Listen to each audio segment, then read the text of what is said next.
नमस्कार, good evening, जय श्री राम, हर हर महादेव, जय शिव शंकर।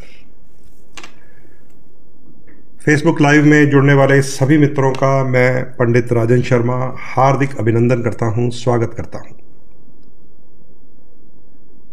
प्रिय दोस्तों,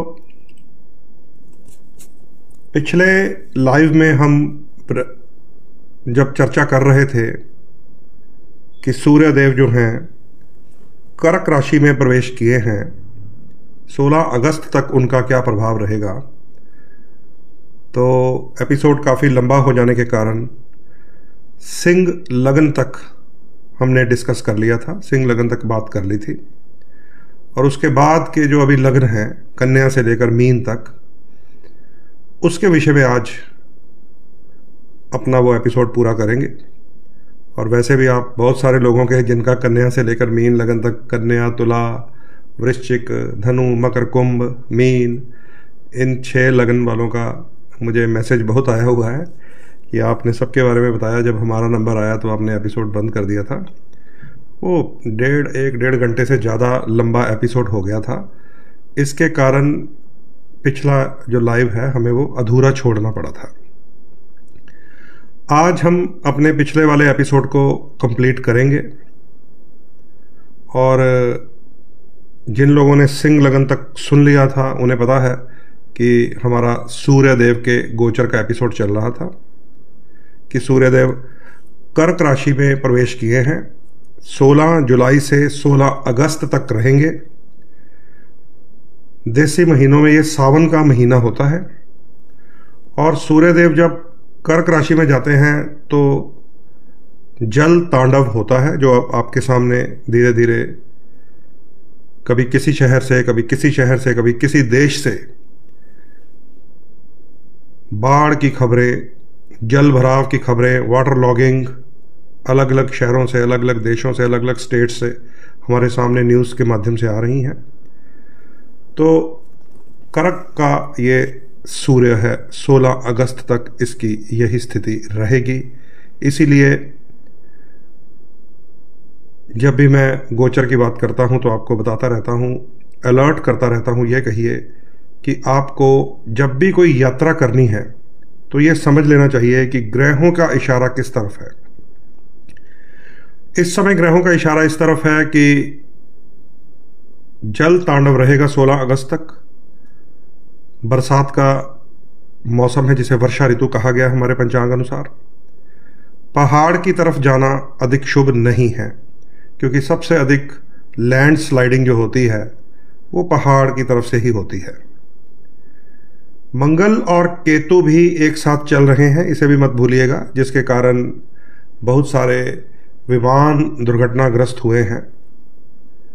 इसलिए हवाई यात्रा भी जब तक बहुत अधिक जरूरी नहीं हो जाती तब तक उसे मैं समझता हूं टालते रहना चाहिए। 28 जुलाई को मंगल और केतु अलग अलग हो जाएंगे और ये साक्षात आपने देख लिया है कि हवा केतु और अग्नि मंगल किस प्रकार आसमान में अग्नि का वास है। और थोड़ी सी भी कॉम्प्लिकेशन आती है तो हर रोज़ कहीं ना कहीं से हेलीकॉप्टर, विमान संबंधित न्यूज़ हमें मिल जाती है। तो लोगों में भी बड़ा इस समय दहशत वाला माहौल है, जो लोग हवाई यात्रा के माध्यम से आते जाते हैं। तो लगभग 28 जुलाई तक तो ये जो ज्योतिष अनुसार, पंचांग अनुसार हमें दिखाई दे रहा है, तब तक हमें सतर्क रहना चाहिए, अलर्ट रहना चाहिए। तीसरा है शनिदेव का गोचर। इस समय शनि भी वक्री चल रहे हैं, 13 जुलाई से लेकर लगभग 28 नवंबर तक रहेंगे। और ये जो गोचर होता है शनिदेव का, वैसे तो मीन राशि में है शनि, समभाव में है, गुरु के घर में है। ऐसी कोई अधिक नकारात्मक खबर नहीं होती शनि से। लेकिन जब कोई ग्रह वक्री होता है तो उसका प्रभाव भी आता है हमारे सामने। शनि के प्रभाव से आने वाले सूर्य के ग्रहण के बाद किसी बड़े भूकंप की संभावना अवश्य बनेगी, क्योंकि बहुत लंबी देर तक सूर्य की रोशनी 6 मिनट तक लगभग गायब रहेगी, अंधेरा रहेगा। और इतनी देर में धरती के ऊपर जो हमारा गुरुत्वाकर्षण है बहुत अधिक प्रभावित हो जाएगा और उसका असर फिर हमें 40 दिन तक 90 दिन तक दिखता है। कहीं ना कहीं से बड़ी खबर आती है धरती के हिलने की, और वो भी जब शनि पॉपअप हो, वक्री गति में हो, तो वो भी कहीं ना कहीं से अपना ये प्रभाव दिखा देता है बड़े भूचाल का। सो वक्री है शनि 28 नवंबर तक। अग्नि दोष जो चल रहा है, अंगार दोष जो चल रहा है एक्सीडेंट्स का, वो मंगल और केतु का है 28 जुलाई तक। वो इशारा कर रहा है हवा में ना जाएं, शनि वक्री कह रहा है सड़क पे ना जाएं, और सूर्य कह रहा है कि उस तरफ मत जाएं जहां जल का बहाव अधिक हो, जल तांडव हो रहा हो। तो थोड़ा सा सतर्क रहिएगा।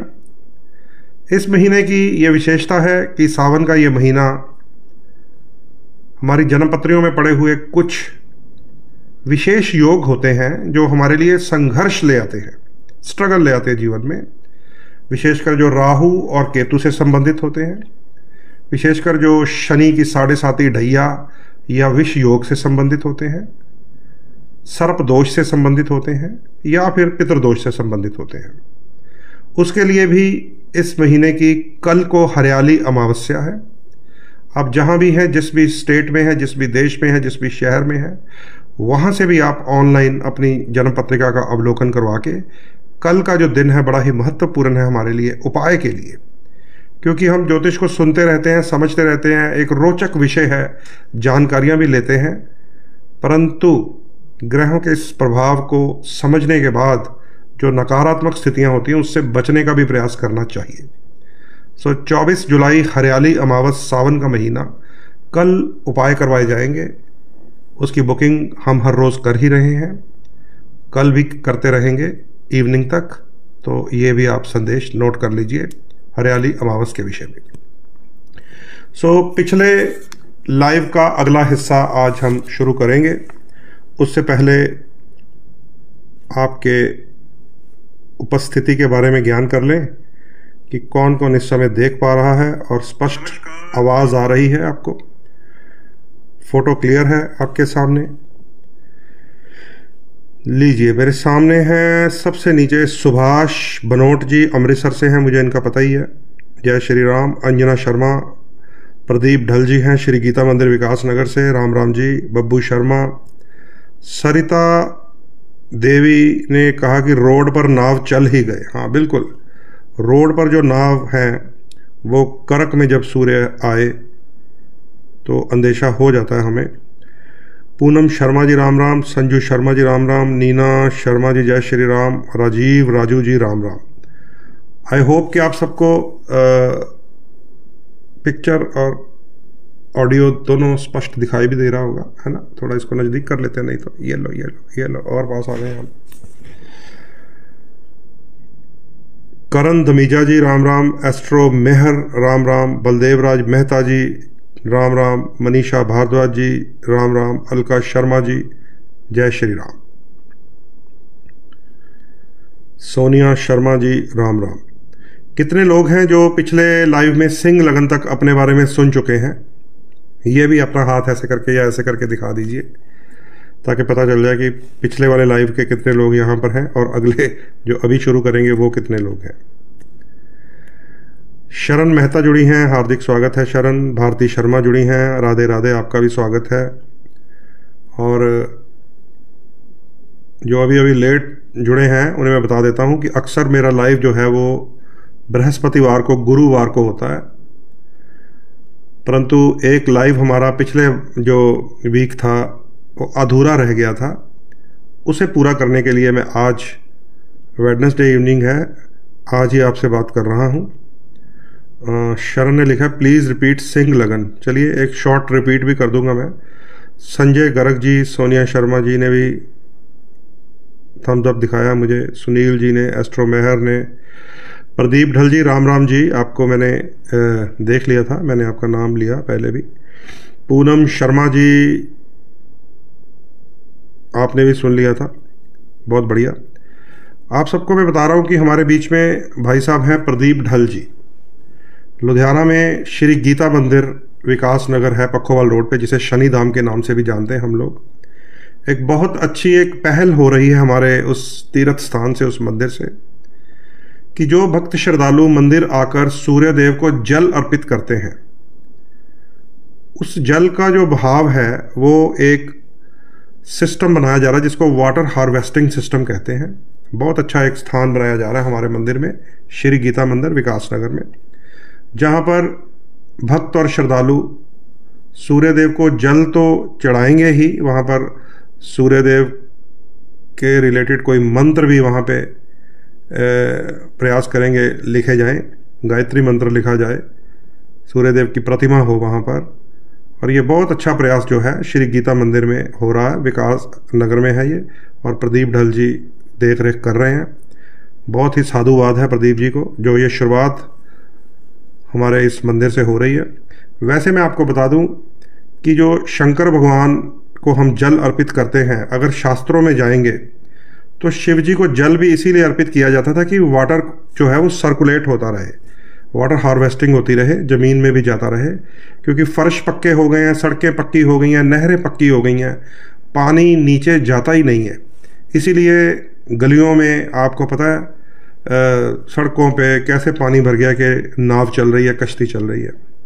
सो विकास नगर श्री गीता मंदिर ज़रूर आप सब लोग आएँ, और वहाँ पर जो आध्यात्मिक ऑरा है, प्रभु की शक्ति है, विशेषकर शनिदेव जी का जो स्थान है, बिल्कुल शास्त्र अनुसार बनाया गया है कि शनिदेव का मुख किस दिशा में होना चाहिए, पीठ किस दिशा में होनी चाहिए, और तेल अभिषेक कैसे किया जाता है।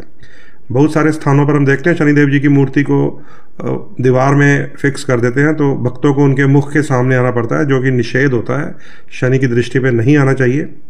लेकिन आप गीता मंदिर में आएंगे तो आपको बिल्कुल सही विधि मिलेगी, दोनों तरफ बजरंग बली मिलेंगे। ये जो शास्त्रीय विधि होती है शनिदेव का तेल अभिषेक करने की, वहाँ मिलेगी।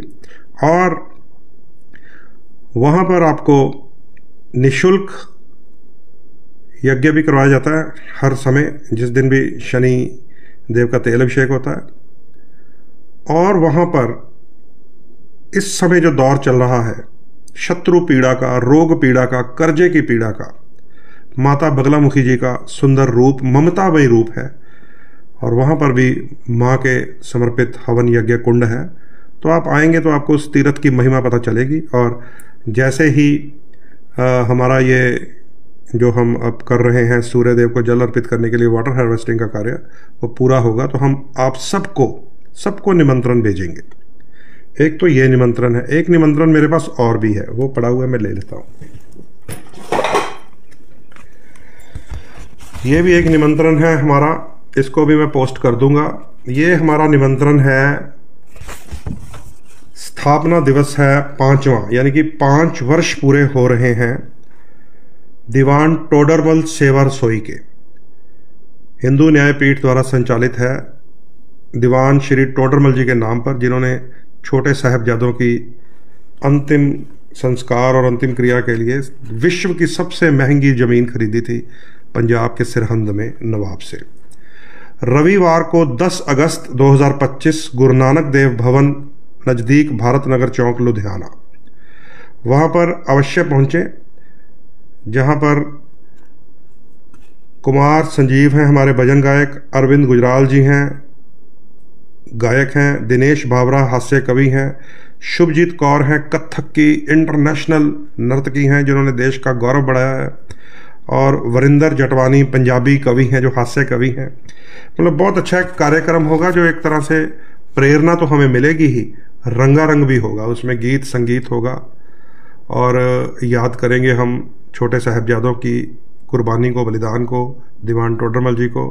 लुधियाना में 5 वर्ष पूरे हो गए हमारी ये रसोई चल रही है, और यहीं पर हम लोग जब भी कोई जन्मदिन या एनिवर्सरी होती है तो डोनेशन भी भेजते हैं।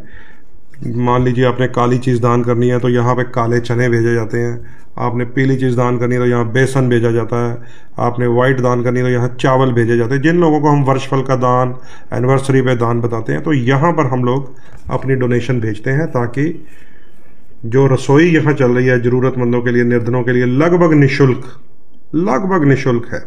तो यहाँ पर भी आप सब लोग आमंत्रित हैं, दीवान टोडरमल जी के नाम पे ये बहुत ही पावन और पवित्र कार्य हो रहा है लंगर का 10 अगस्त को गुरु नानक स्टेडियम में। इसको मैं फ़ोटो खींच के पोस्ट भी करूँगा, इसे भी आप लोग शेयर करते रहिएगा।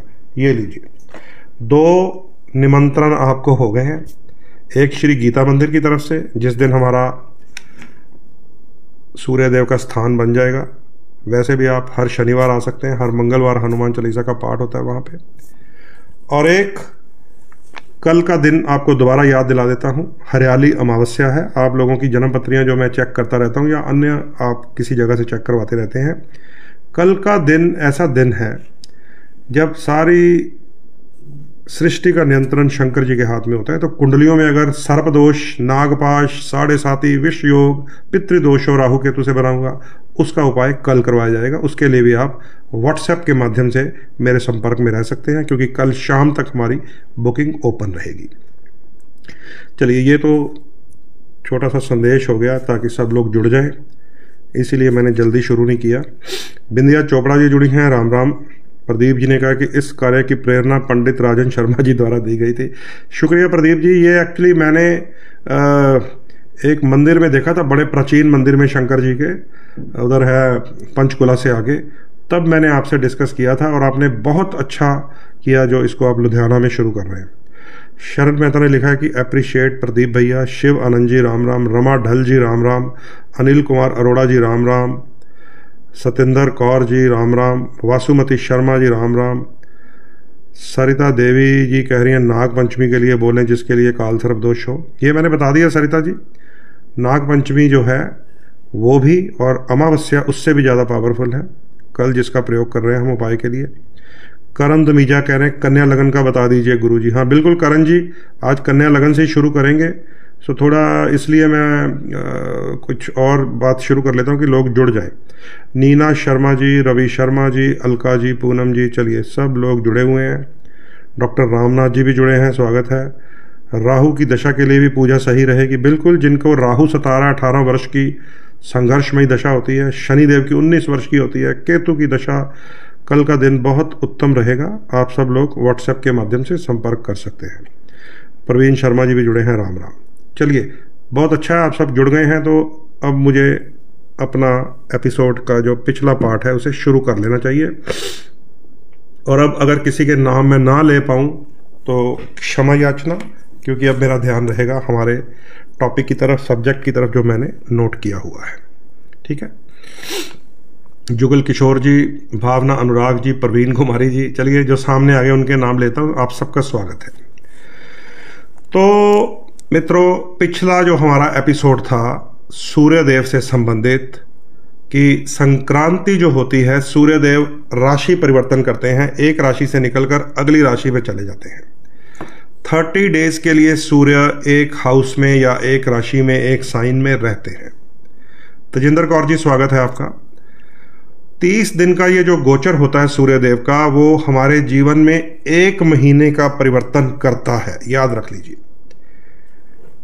बृहस्पति का जो गोचर होता है वो 1 साल के लिए परिवर्तन करता है। शुक्र, मंगल और बुध का जो गोचर होता है वो 40-40 दिन के लिए हमारे जीवन में स्थितियां बदल देता है। लेकिन चंद्रमा का जो परिवर्तन होता है वो 2.5 दिन में हमारा मूड स्विंग कर देता है। 2.5 दिन में, कि हम कभी खुश हैं, कभी उदास हैं, कभी नाराज हैं, कभी रूठे हुए हैं, कभी माने हुए हैं। ये चंद्रमा का खेल होता है कि हर 2.25 दिन या 2.5 दिन मान सकते हैं। उसे मैं 2.5 चाल महाकाल कहता हूँ, क्योंकि वो शंकर जी की जटाओं पर बंधा रहता है। इसलिए वो जहाँ जहाँ चंद्रमा होता है, समझ लीजिए वहाँ शिव है आपकी कुंडली में, और शिव तांडव भी करते हैं, आशीर्वाद भी देते हैं।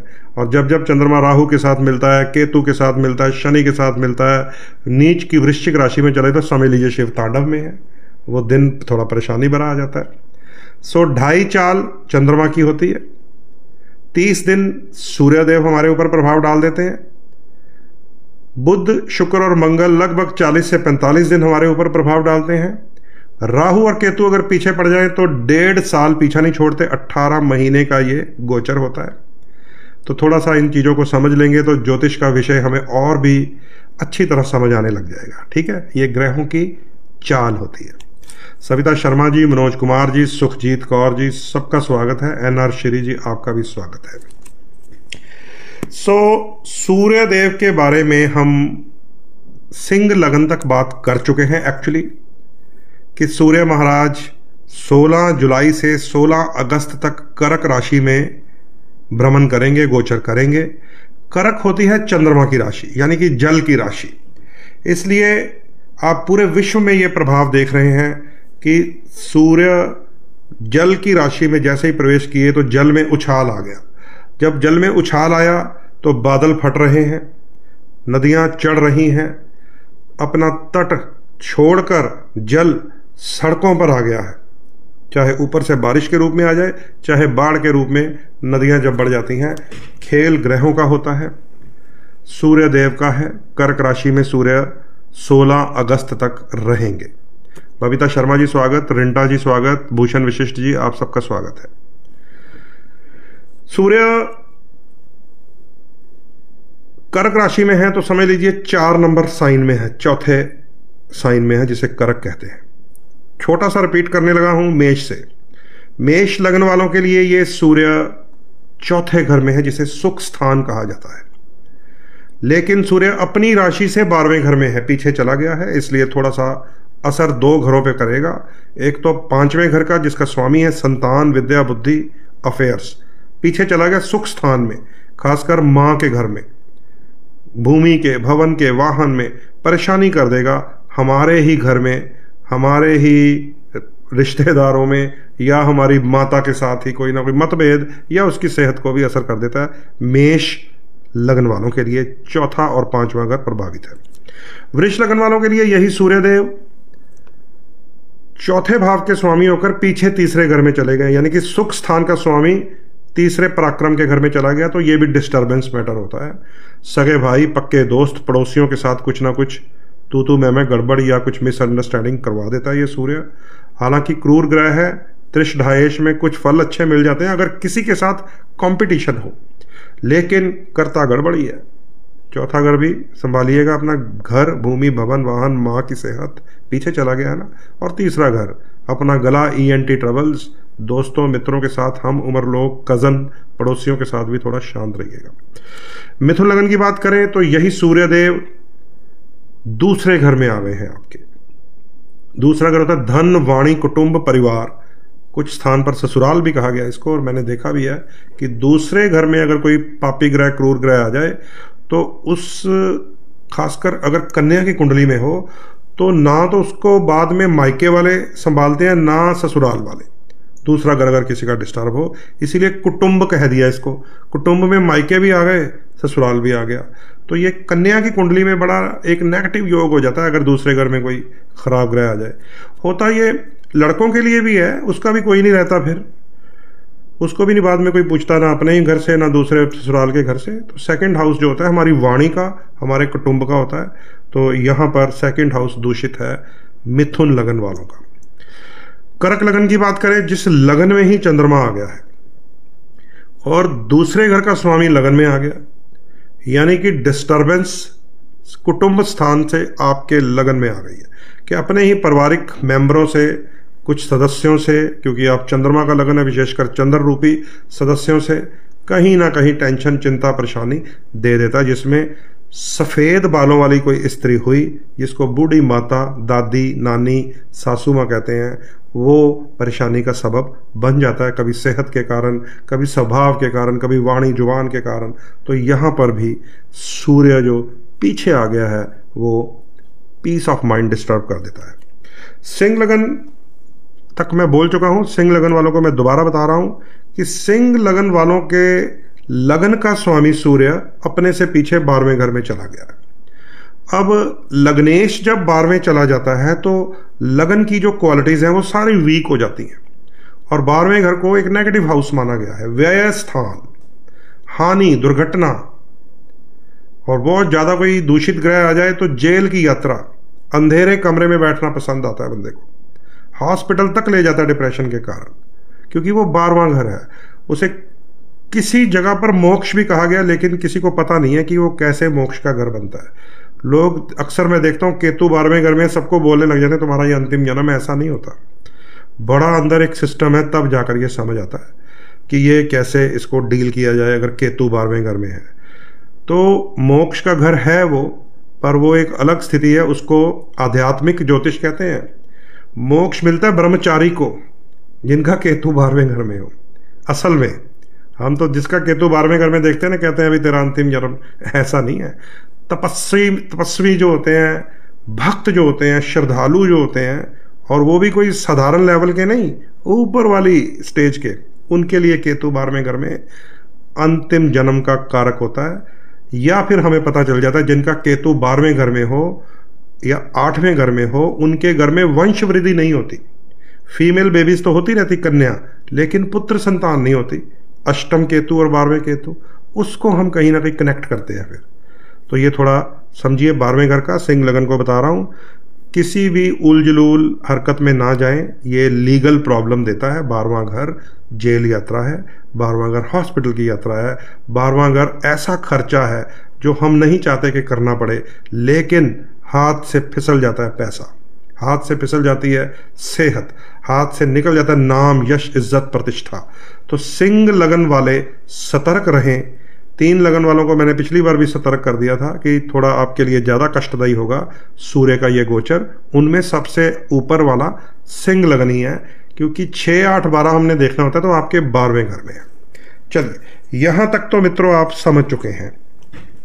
असल में एपिसोड अब शुरू होगा 28 मिनट बाद। कन्या लगन से शुरू करना हमने आज का ये एपिसोड, क्योंकि सिंह लगन तक पहले भी बता दिया था, रिपीट मैंने कर दिया है। शरण मेहता का स्पेशल मैसेज यहाँ पे लिखा हुआ था, तो आपको रिपीट में सारा मैंने बता दिया। राजेश शर्मा जी स्वागत है, और मनीष गंभीर जी, पूनम शर्मा जी ने लिखा इसका उपाय क्या है पंडित जी। पूनम जी ने शायद उपाय पूछा है वो जो चंद्रमा की डिस्टर्बेंस है। चंद्रमा बूढ़ी स्त्री को कहा गया है हमारे ज्योतिष शास्त्र अनुसार, माँ को भी कहा गया है, सासू माँ को भी कहा गया है। और चंद्रमा अगर शुक्र के घरों को टच कर जाए, या शुक्र चंद्रमा के घरों में, जैसे शुक्र चौथे घर में आ जाए, चंद्रमा का घर होता है, या शुक्र चंद्रमा 7वें घर में आ जाए, वो शुक्र का घर होता है, या चंद्रमा लगन में ही आ जाए किसी के जन्म से ही, तो वो जो वैवाहिक जीवन है उसमें माँ का बड़ा अधिक रोल रहता है, चाहे नकारात्मक चाहे सकारात्मक। वो तो फिर उस कुंडली में राहु की दृष्टि क्या है, शनि क्या है, ये पता चलेगा बाद में, लेकिन इंटरफेरेंस रहती है। तो ऐसे में जब हम सावन के महीने में हैं तो हमें बिल्कुल डरना नहीं चाहिए, घबराना नहीं चाहिए। चांदी का चंद्रमा शंकर जी की जटा पर सावन के किसी भी सोमवार बांध कर आना चाहिए, इससे चंद्र शांत रहता है। तो ये एक साधारण सा उपाय है, लेकिन बहुत इफेक्टिव रेमेडी है। उसी में अगर हम अपने लगन को इन्वॉल्व कर लें तो कच्चा दूध, चावल और साधारण जल मिलाकर पतली सी कच्ची लस्सी बनाकर दूध वाली शंकर जी को चढ़ानी चाहिए। चांदी का चंद्रमा साथ में हो तो बहुत अच्छा होता है। तो ये छोटा सा उपाय है, इसको करना चाहिए सावन के महीने में। आइए अब चलते हैं उपाय को छोड़कर कन्या लगन, जिनको पिछले हफ्ते से वेट है, मुझे बहुत सारे आपके व्हाट्सएप मैसेज मिले हुए हैं। 6 नंबर लगन है अगर आपका कन्या लग्न, तो ये जो सूर्य देव का गोचर है 16 जुलाई से 16 अगस्त तक, आपके लिए सूर्य देव 12वें घर के स्वामी हैं और गोचर करेंगे 30 दिन के लिए लाभ स्थान में, 11वें घर में, प्रमोशन के हाउस में। अब वो 12वें घर की एनर्जी लेकर आपके लाभ के घर में जा रहे हैं। तो 12वां घर अभी जैसे मैंने सिंह लगन को बताया था, लीगल प्रॉब्लम्स का होता है, बीमारियों का होता है, टेंशन का होता है, अनवांटेड खर्चे का होता है। वो चला गया आपके 11th हाउस में, पीछे चला गया। इसका मतलब है कि वो आय, लाभ और यश को, इनकम को दुष्प्रभाव देगा। हमने कहीं से सोच रखा था कि इस महीने पेमेंट आने वाली है, वो प्रभावित हो गई। हमने कहीं से सोच रखा हो कि ये कार्य अब मैं करूंगा उससे मिलकर, तो उससे ये प्रॉफिट होगा क्योंकि ये लाभ का स्थान है, प्रभाव नहीं है उसका अच्छा मिलने वाला। और कुछ लोग अपनी जॉब के बारे में, प्रमोशन के वेट में होते हैं, कुछ लोग वीज़ा की वेट में होते हैं।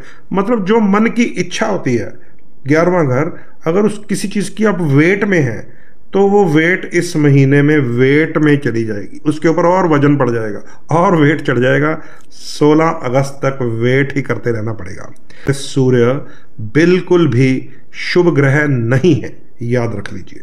क्योंकि पिछले हफ्ते भी मैं आपको साथ में छोटी छोटी डोनेशन बताता आ रहा था।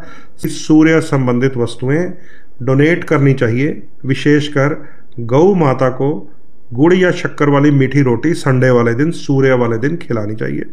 गुड़, कनक, शक्कर, दलिया आप गाय को खिला सकते हैं। इससे सूर्य की जो बैड एनर्जी है वो ट्रांसफॉर्म होकर वीनस बन जाती है। अगर आप सही तरीके से उपाय कर गए तो यही नेगेटिव सूर्य 11वें घर को शुक्र बनकर इनकम, प्रमोशन, लाभ, फायदे, मन की इच्छाएं पूर्ण करने का फल भी दे सकता है, छोटे से उपाय के साथ। ठीक है, तो कन्या लगन के बाद अब बात करेंगे तुला लगन की।